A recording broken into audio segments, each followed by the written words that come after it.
Hello everyone, dear students. Last time हमने cover किया था topic triangle law of vector addition और आज हम इससे मिलता जुलता ही नेक्स्ट टॉपिक कवर करेंगे जो है parallelogram law of vector addition. इस लॉ का इस्तेमाल हम दो वेक्टर्स को या दो से ज़्यादा वेक्टर्स को ऐड करने के लिए करते हैं, यानी वेक्टर अलजेब्रा में पैरेललोग्राम लॉ का बहुत ज़्यादा इस्तेमाल होता है। आइए हम इसकी डेफिनेशन पढ़ते हैं पहले। If two vectors can be represented both in magnitude and direction by the two sides of parallelogram drawn from a common point, then their resultant is completely represented both in magnitude and direction by the diagonal of the parallelogram passing through that point। ये कह रहे हैं कि अगर दो vectors को parallelogram की दो साइड्स से दर्शाया जा सके, और दो साइड्स भी कौन सी, जो कॉमन पॉइंट हो जिनका, जैसे कि हम देख पा रहे हैं इस डायग्राम में ये ए वेक्टर है, ओ पी, एक वेक्टर ए को हमने ओ पी साइड से दिखा दिया, ये पैरेललोग्राम की एक साइड है, और दूसरे वेक्टर को बी वेक्टर को हमने इस साइड से दिखा दिया ओ एस, जो कि दूसरी साइड पैरेललोग्राम की है, और इन दोनों साइड्स का ये कॉमन पॉइंट है ओ। तो अगर हमें इन दोनों वेक्टर्स को अब ऐड करना है तो पैरेललोग्राम लॉ ये कहता है कि इस ए वेक्टर और इस बी वेक्टर का सम जो है वो होगा आर वेक्टर, जो कि इस पैरेललोग्राम, इन दोनों साइड से मिलकर ये पैरेललोग्राम बन रहा है पूरा ओ पी क्यू एस, और इस डायगोनल का, इस पैरेललोग्राम का डायगोनल ही, यानी ये आर वेक्टर जो ये डायगोनल दिखाई दे रहा है ओ से लेके क्यू तक, ये डायगोनल ही इनका रिजल्टेंट यानी टोटल होगा। और डायगोनल एस से पी भी हो सकता था, पर डायगोनल भी कौन सा लेना है, जो इन दोनों का कॉमन पॉइंट है ओ, वहीं से खींचा गया डायगोनल। तो ये लिखा हुआ है, आप दोबारा पढ़ेंगे इसको।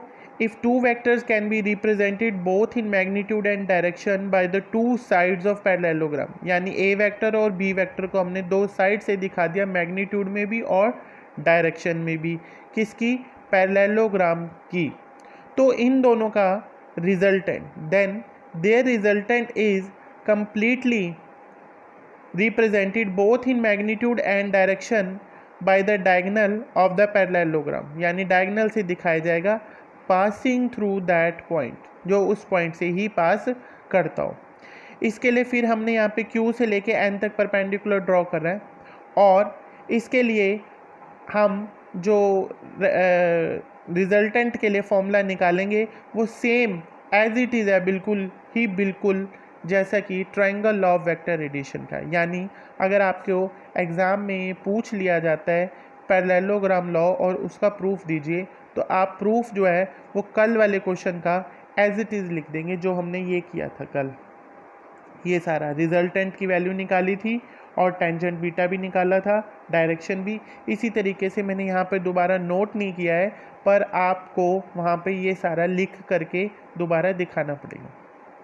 उसके बाद नेक्स्ट टॉपिक जो है वो है polygon law of vector addition. Polygon, poly मतलब मैनी और गन का मतलब होता है sides. Polygon, if a number of vectors are represented both in magnitude and direction by the sides of an open polygon taken in same order, then their resultant is given by closing side of polygon taken in opposite order। यानी ये कहता है अगर अब दो vectors को ना छोड़ करके n वेक्टर्स हैं, n वेक्टर्स को हमने उसकी पॉलीगन लॉ की n साइड से दिखा दिया, तो उसकी जो आखिरी वाली साइड होगी, पॉलीगन बंद जब करेंगे तो उसकी जो लास्ट वाली साइड होगी, अगर हम उसका ऑर्डर उल्टा ले लें तो वो अकेली साइड उन बाकी सभी साइड्स के, मतलब वेक्टर्स के सम के बराबर होगी। आइए हम इसे डायग्राम से अच्छे से समझ पाएंगे। इस डायग्राम को ध्यान से देखेंगे। जैसे ये एक पेंटागन हमने बनाया है, पॉलीगन है, इसमें O से P एक वेक्टर है A वेक्टर, P से Q दूसरा वेक्टर B वेक्टर, Q से S तीसरा वेक्टर C वेक्टर, S से D S से T चौथा वेक्टर D वेक्टर।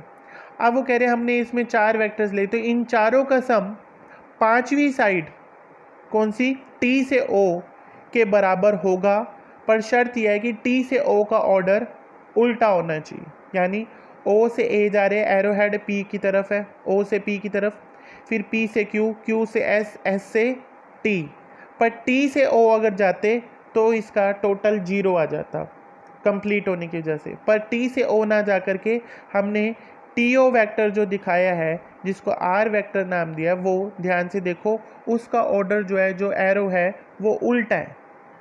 यानी यहाँ S से T पे आने पर T से O नहीं गया, यहाँ एरो नहीं है, यहाँ पर एरो है, उल्टा है।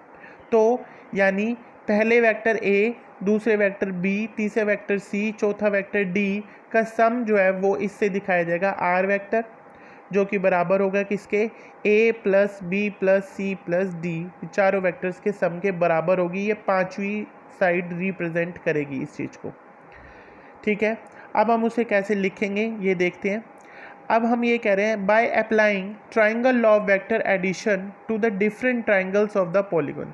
इस पॉलीगन में हम देख पा रहे हैं कई सारी ट्राइंगल्स बन रही है ना। देखो पहली ट्राइंगल को ध्यान से देखो, OPQ, पहली ट्राइंगल OPQ। तो इस OPQ में हमने triangle law of vector addition लगाया, यानी OQ जो इसका थर्ड साइड है वो बराबर होगी अदर टू साइड्स के, यानी OP प्लस PQ के। OP कितने के बराबर है, A वेक्टर, और PQ कितने के बराबर है, B वेक्टर। तो OQ को हमने लिख लिया A प्लस B, ये हमने यहाँ तक लिख करके इसको छोड़ दिया। उसके बाद हम अगली ट्राइंगल ले रहे हैं, कौन सी, OQS, OQ और फिर S। ये देखो ये वाली OQ और ये S, इसको ले। तो इस वाली ट्राइंगल के अंदर भी हमने दो साइड्स जो से सेम ऑर्डर में जा रही, देखो O से Q, Q से S, उल्टा है ना, और S से O नहीं आ रही, O से S है। तो ये कितने के बराबर होगी, OS is equal to OQ plus OQS।